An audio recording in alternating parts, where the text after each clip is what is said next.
対日4条協議終了にあたっての記者会見を始めさせていただきたいと思います。まずラガルド専務理事から所見を述べさせていただきまして、その後皆様からのご質問をお受けいたします。And good afternoon to all of you. It's really my pleasure to be back in Tokyo on the occasion of the conclusion of the Article 4.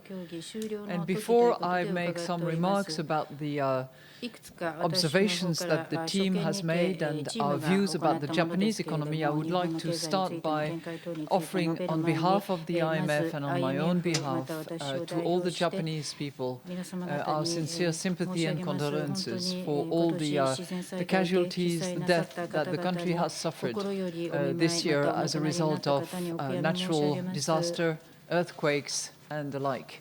And I know that Japan and the Japanese people always show incredible resilience and spirit in the face of adversity, but you're really astonishing the world. And it's certainly an amazing demonstration of collective courage that you demonstrate.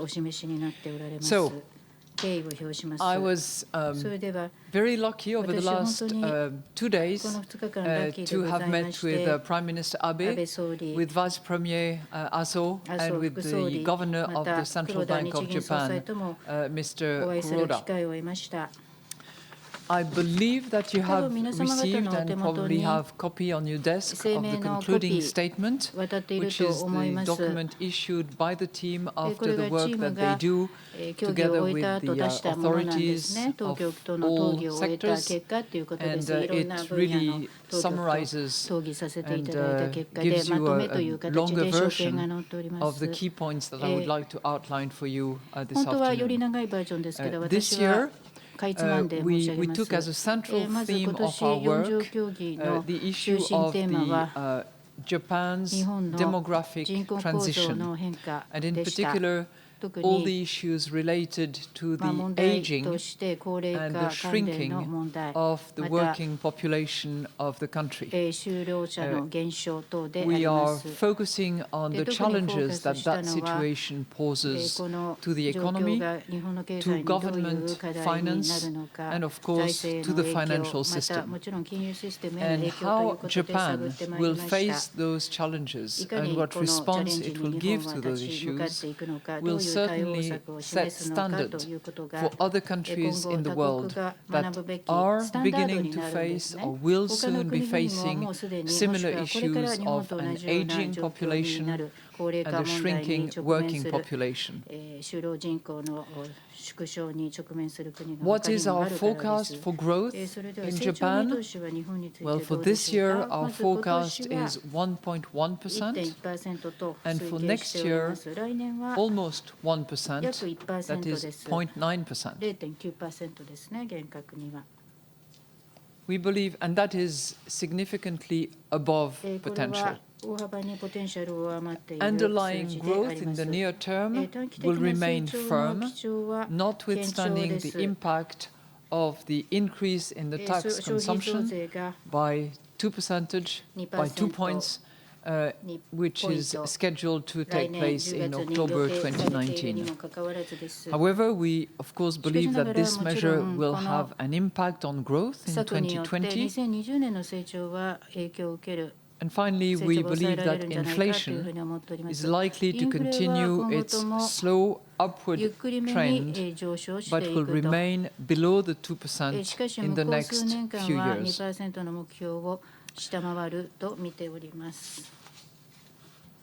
The financial sector as a whole remains stable.